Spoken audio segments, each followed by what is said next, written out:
इस कार्यक्रम के पुण्यार्जक हैं स्वर्गीय श्री हीरालाल जी सीतावत की पुण्य स्मृति में श्रीमती धनीबाई जी, श्रीमान मल जी, श्रीमती कोकिला, श्री दिलीप कुमार, श्रीमती वीणा, श्री सागर मल जी, श्रीमती रैना, श्री नरेश कुमार, श्रीमती संध्या, सौरभ, पिनल, सचिन, निखिल, मुक्ति, विराट, विख्यात, हर्षित, हेनिल, दिया, देशी एवं समस्त सीतावत परिवार, निवासी घाटोल, जिला बांसवाड़ा, राजस्थान।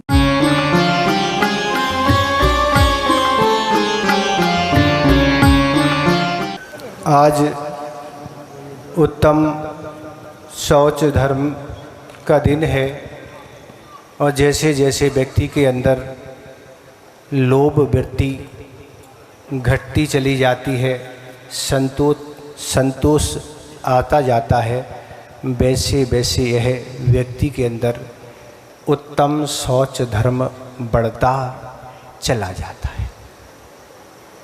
तो इस तरह से व्यक्ति को अगर शौच धर्म अंगीकार करना है तो अपनी वृत्ति को सुधारना होगा। अगर इस वृत्ति को वह नहीं सुधारता है तो आचार्य कहते हैं इस संसार में वह बना रहता है।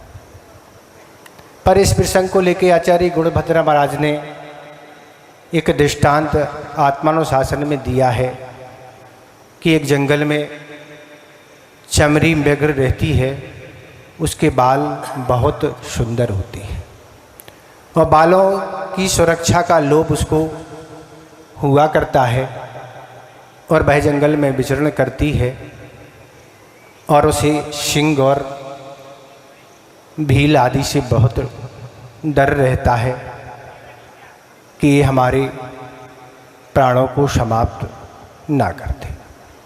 और वह जंगल में विचरण करती है और विचरण प्रतिदिन करते हुए एक दिन उसने देखा कि एक भील आ रहा है उसके समीप और शायद वह हमारे जीवन को समाप्त कर देगा। और इस तरह वह अपने स्थान से वह दौड़ लगाना प्रारंभ करती है और दौड़ लगाते लगाते वह आगे जाके एक कटीली झाड़ियों में फंस जाती है और फंस जाने के कारण वह काफ़ी धीरे धीरे प्रयास करती है कि हमारे बाल कटीली झाड़ियों से सुलझ जाए। धीरे धीरे इसलिए प्रयास करती है कि बाल टूट ना जाए। बाल से उसको बहुत लोभ रहता है, बात अगर टूट गए तो हमारी सुंदरता कम हो जाएगी, इसलिए वह धीरे धीरे वहाँ से निकालने का प्रयास करती है। पर प्रयास करते करते वहाँ से भील आ जाता है और भील आके उसके जीवन को समाप्त कर देता है। यह दृष्टांत आचार्य गुणभद्र महाराज ने उन लोभियों के लिए दिया है। किन लोभियों को? जो संसार में रह के न तो धन का स्वयं उपयोग करते हैं, न दान करते हैं, न परोपकार में लगाते हैं और अंतुगत्ता उनका जीवन यूँ यहाँ से निकल जाता है। पर जाने के रूप में सिर्फ जो लोभ वृत्ति और आरंभ परग्रह से जो भी पाप का संग्रह किया वह जरूर उनके साथ चला जाता है। तो यह उन्होंने एक दृष्टांत के रूप में उन जीवों के लिए दिया जो यहाँ रह के बस एक ही काम है कि धन का संग्रह करना, अपने धन को पुण्य कार्य में नहीं लगाना, यहाँ तक पुण्य काम भी नहीं कर पाना। क्योंकि लोभी व्यक्तियों की यही दृष्टि रहती है कि जितना हम धन को कमाने में समय देंगे उतना धन बढ़ता चला जाएगा। पर आचार्य कहते हैं अगर तेरा पुण्य नहीं है तो कितना भी पुरुषार्थ कर ले पर धन नहीं आ सकेगा। पूर्व पुण्य से ही ये सब धन संग्रह वैभव मिलती हैं, पर वह तो अपनी चतुराई से लगा रहता है, यहाँ तक वह अपने जीवन में धर्म ध्यान भी नहीं कर पाता है। धन को कमाने में पापबंध तो होते ही है, पर आचार्य कहते हैं जो पर्व हुआ करते हैं उन पर्वों में भी अगर लोभ वृत्ति अधिक रखी जाती है, जिस समय को हमें धर्म कार्य में लगाना चाहिए उसमें नहीं लगा के हम उसी लोभ के संग्रह में लगते हैं, तो और अधिक पाप का बंध हुआ करता है।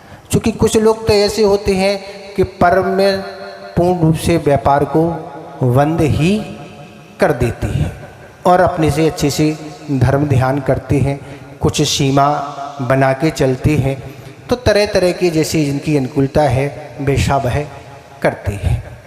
तो इस तरह अगर वह अपने धार्मिक कार्यों को समय नहीं दे पाते, क्योंकि लोभ वृत्ति लगी हुई है कि जितना समय हम यहाँ देंगे धर्म ध्यान में उतना हमारा धन की आय कम होगी। वैसे तो धन की आय पाप के कारण ही हुआ करती है। आचार्य गुणभद्र महाराज ने एक दृष्टांत और दिया है कि नदियाँ कभी भी शुद्ध जल से परिपूर्ण नहीं होती हैं। जब भी नदी में बाढ़ आती है, भरती है, वह कभी शुद्ध जल का अर्थ बरसते हुए पानी से आज तक नदी और बांध कभी परिपूर्ण नहीं भरा नहीं। जब भी वह भरता है तो चारों ओर से मिट्टी भी है, लकड़ी भी है, मल है, मूत्र, गोबर आदि सारी गंदगी जब आती है उस पानी के साथ, मिट्टी आदि, तब वह नदी ऐसे गंदे पानी से भरती है। कभी भी स्वच्छ पानी से कोई नदी ना भरी है, न कभी भी। आचार्य महाराज ने इस श्लोक की व्याख्या जब की थी तब आचार्य महाराज ने यही कहा था, जैसे लिप्टन टाइगर चाय होती है, पानी इस तरह का होता है उस नदी में आने से। तो इस तरह से यह दृष्टांत उन्होंने दिया, तो वह कह रहे हैं ठीक इसी तरह धनवान कोई न्याय नीति के धन से कभी आज तक कोई धनवान नहीं बना। जिस तरह से गंदे पानी से नदियां भरती हैं, ठीक उसी तरह हिंसा, झूठ, चोरी, परिग्रह बढ़ाना, मायाचारी, छल आदि जब सब तरह के पाप किए जाते हैं तब जाके उस धन का संग्रह हो पाता। न्याय नीति से कोई नहीं बना। ऑब्जेक्शन हो सकते हैं जिनने पूर्व पुण्य किए हैं, चक्रवर्ती आदि, उनके पुण्य के उदय से उन्हें बिना कमाए सब कुछ तीर्थंकर आदि मिल सकती है, पर सभी लोगों को ऐसा नहीं हो सकता। तो इस तरह से छल कपट आदि सब चलते हैं, तब जाके वह धन का संग्रह होता है। उसमें भी निरंतर अगर लोभ वृत्ति बनी रहती है, वो पुण्य का संचय नहीं हो पाता है, क्योंकि पुण्य कार्य करते नहीं। ये तो पूर्व का वासा है जो पुण्य के उदय से खा रहे हैं, पर आगामी जीवन को अगर पुण्य का संचय नहीं करेंगे तो कुछ होने वाला नहीं है। तो इस तरह से वृत्ति होती है। जब लोभ वृत्ति से प्रचलन कथानक तो यही है कि राजा सेणक ने यशोधर महाराज के गले में सर्प डाला, इसलिए उन्हें नरक आयु का बंध हो गया। पर आचार्य गुणभद्र महाराज ने उत्तर पुराण में उल्लेख किया है कि बहुत आरंभ और परिग्रह के कारण राजा सेणक को नरक आयु का बंध हुआ। तो दोनों आचार्यों के दोनों मत हैं, दोनों मान्य हैं। तो इस तरह से अपन लगाते हैं कि बहुत आरंभ और परिग्रह के कारण राजा सेणक नरक गए। तो बहुत आरंभ और परिग्रह जब लोभ वृत्ति रहेगी तो नरक आयु का बंध हो जाएगा, तो जाना ही पड़ेगा। ऐसी लोभ वृत्ति वाले अनेक संसार में जीव होते हैं जो इस धर्म का पालन नहीं करते, न्याय नीति का नहीं, और उसी की सुरक्षा में लगते हैं और अंत उनका बेकार हो जाता है। एक कथानक आता है कि एक सेठ था, उसके पास अपार धरो वैभव था, बहुत अपार वैभव था, पर उसके यहाँ 3-4 लड़के थे और जब वह बीमार पड़ गया, लगभग संभावना लग रही थी जाने की ओर ही है, पर जीते जी तो आज तक उसने किसी अपनी संतान को धन नहीं बताया, न दिया। पर बच्चों ने सोचा कि अब तो अंत समय है, अब तो ये दे ही देंगे। पर अंत भी होने को है। अब गले में इस तरह की बीमारी हो गई कि बोलना भी लगभग बंद जैसा होगा। बस वह लेटे हैं, पुत्र बैठे हुए हैं और वह एक शब्द बार बार निकाल रहा है, वाह वाह, ऐसा शब्द वह निकाल रहा है। तब बच्चों ने सोचा कि पिताजी कुछ कहना चाह रहे हैं, शायद अब ये सोच रहे होंगे कि अंत तो होने वाला है। अब जो कुछ रखा हुआ है बड़ी बड़ी पेटियों में बहुत सारा सोना चांदी, एक से एक हीरा जवाहर सब कुछ रखा हुआ है, और बताना चाह रहे हैं पर ये बता नहीं पा रहे हैं। बता दें शायद तो अच्छा रहेगा। तब बच्चों ने सलाह की कि किसी डॉक्टर से ये सलाह ली जाए कि इनका अंत समय है। अगर 2-4 शब्द ये अंत समय में बोल लें, कुछ भी खर्च हो जाए उसकी कोई बात नहीं। और इस तरह बच्चों ने डॉक्टरों से पूछा। डॉक्टरों ने कहा 50,000 रुपये लगेंगे, बस एक इंजेक्शन लगेगा और कुछ शब्द ही बोल लेंगे। ये तो काम बन गया। बच्चों ने सलाह करके डॉक्टर को अनुमति दे दी और डॉक्टर ने इंजेक्शन भी लगा दिया। पर लगाया, बोलना प्रारंभ कर दिया उस व्यक्ति ने, और उम्मीद बहुत थी कि 50,000 की जगह तो बहुत सारा मिलना है। पर वह अंत में यही बोले कि वह बछड़ा इतनी देर से झाड़ू खा रहा है तो मैं उसकी सुरक्षा का भी बोध नहीं। मिला तो कुछ नहीं, 50,000 और चले गए। तो इस तरह की लोभियों की वृत्ति है। अंत समय है, इस समय हमें किसी चीज़ में गंवाना चाहिए।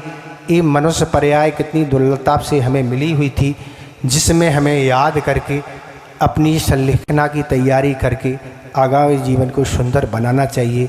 वो तो नहीं करके इस झाड़ू और दुनिया की सुरक्षा में लगे हुए हैं। स्वयं परोपकार की भावना नहीं है और दूसरे को देने के भाव नहीं है। तो इस तरह के अनेक उदाहरण आपको मिलेंगे लोभ वृत्ति के वाले, और उनका आगामी जीवन कैसा व्यतीत हुआ ये भी सारे चीज़ें मिलेगी। आचार्य महाराज कहते थे कि देखो, नौकर जो होता है वो 8 घंटे का ही सिर्फ नौकर होता है। 8 घंटे 6 घंटे जितना भी आपने समय नियुक्त किया उतने समय वह काम करता है, और सेठ जी नमस्कार हम जाते हैं। पर सेठ जी तो 24 घंटे के नौकर हैं, ये तो 8 घंटे का है।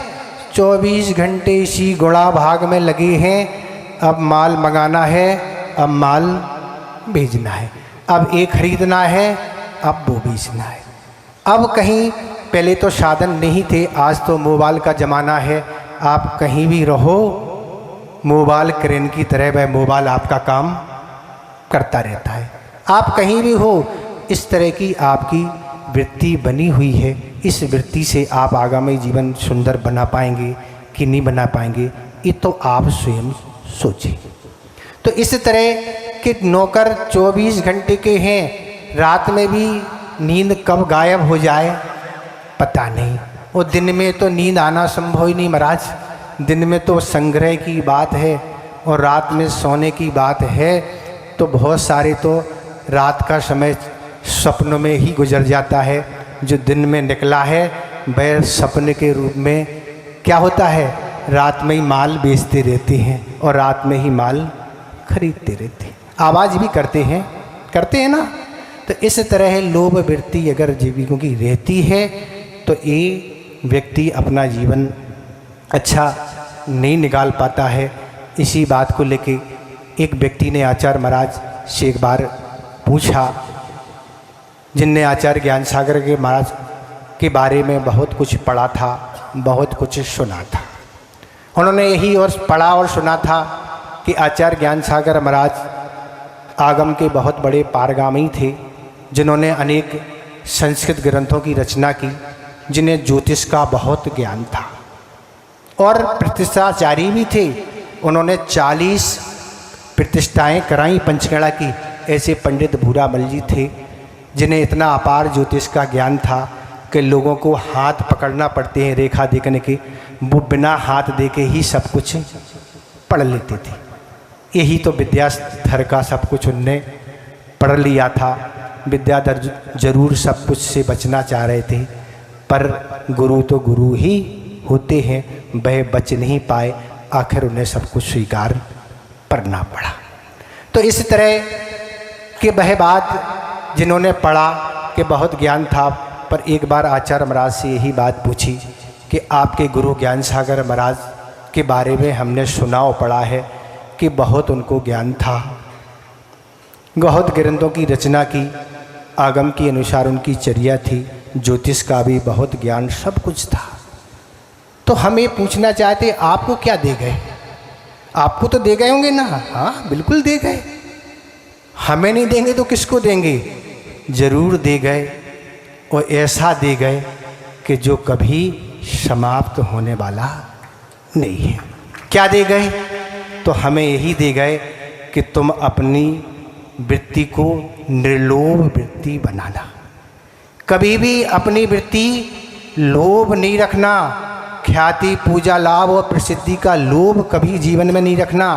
अगर तुमने प्रसिद्धि की चाय रखी कि हमारी दुनिया में हमारा नाम हो जाए, लोग हमें पहचाने लगें, लोग हमारी साधना जान लगें, हम कितने बड़े तपस्वी और कितने बड़े ज्ञानी हैं, हमारे कितने शिष्य हैं, ये तुमने अगर लोभ रखेगा तो वह साधना वहीं समाप्त हो जाएगी। आचार्य महाराज कह रहे यही बढ़ाने की इच्छा तुम्हें क्या कर रहे हैं? सोच धर्म से दूर करती चली जा रही हैं। आप ये भी तो परिणाम देखें ना कि इसका परिणाम निकलता क्या है ना। ये भी तो आगम के उदाहरण देखें कि लोभ वृत्ति और अनेकों इस तरह से अनीति से कमाने का उस व्यक्ति का परिणाम क्या निकला, किस आयु का बंद होके वह दुर्गति का पात। ये भी तो आप दृष्टांत और कथानक देखें ना। केवल आप यही देख रहे हैं कि वो बढ़ रहा, कितना मजे में है, वर्तमान मजे में है, पर इस कर्म की जो फल मिलेगा जब नरकों में, वहाँ मिठाई नहीं, क्या मिलेगी? पिटाई मिलेगी। तब क्या? कल महाराज जी ने 3 अध्याय में नरकों का वर्णन अच्छे से कर दिया, जो भी उपस्थित होंगे उन्हें सुना होगा। तो इस तरह से संतोष वृत्ति रखना होगा। अपना जीवन अच्छा निकालेंगे तो बहुत अल्प धन में आपका जीवन निकल जाता। एक जगह एक महाराज का चतुर्मास हुआ, और महाराज का जैसे चतुर्मास वहाँ हुआ, एक ग्रंथ का स्वाध्याय चलता था, उसमें इसी तरह के प्रसंग श्लोक आया करते थे, और उन प्रसंगों को रखते थे महाराज कि धनवानों की स्थिति बहुत बेकार है। धनवान होते हैं जो इस तरह से कंजूस और लोभ है, वह दुर्गति के पात्र बनते हैं। इस तरह का भाव वह महाराज रखते थे। आखिर बहुत दिन सुनते सुनते हो गया, एक सेठ जी खड़े हुए और सेठ जी कहते हैं, महाराज आप तो प्रतिदिन हमारे पीछे आप पड़े हुए, जब देखो हमारी ही धुलाई चल रही है। तब उन महाराज ने कहा कोई बात नहीं, इस बात का उत्तर हम तुम्हें बाद में देंगे, पहले उत्तर के पहले हम एक प्रश्न करना चाहते हैं। वह प्रश्न है कि एक तालाब है, उसमें कीचड़ भरा हुआ है, और उसमें कीचड़ भरा है, उसमें अगर हाथी जाएगा और गाय जाएंगी तो अधिक कीचड़ में कौन ज़्यादा धंसेगा, हाथी के गाय? महाराज ये तो सामान्य बात है, हाथी ज़्यादा जाएगा और गाय कम धंसेगी, चूँकि का वेट कम है। इसी तरह भैया नीचे नीचे के नरकों में दुर्गति कौन जाएगा? जो परग्रह ज़्यादा रखे हुए हैं हाथी की तरह, और जो कम रखे हैं वो सुरक्षित हो जाएगा। तो इसी तरह बहुत कुछ आप सुना दिया। विशेष तो महाराज जी सुनाएंगे, ज़्यादा तो हमें कुछ आते ही नहीं है, ना हम कुछ समझते हैं, अपन तो सामान्य व्यक्ति हैं, कोई प्रवचनकार तो नहीं है। इस तरह से अपनी आप लोभ वृत्ति को सुधारते चले जाएं।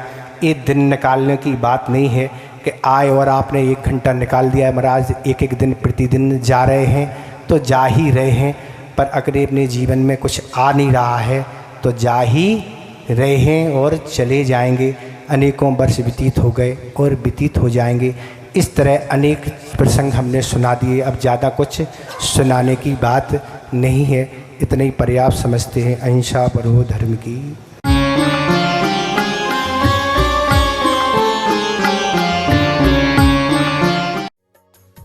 इस कार्यक्रम के पुण्यार्जक थे स्वर्गीय श्री हीरालाल जी सीतावत की पुण्य स्मृति में श्रीमती धनीबाई जी, श्रीमान मल जी, श्रीमती कोकिला, श्री दिलीप कुमार, श्रीमती वीणा, श्री सागर मल जी, श्रीमती रैना, श्री नरेश कुमार, श्रीमती संध्या, सौरभ, पिनल, सचिन, निखिल, मुक्ति, विराट, विख्यात, हर्षित, हेनिल, दिया, देशी एवं समस्त सीतावत परिवार, निवासी घाटोल, जिला बांसवाड़ा, राजस्थान।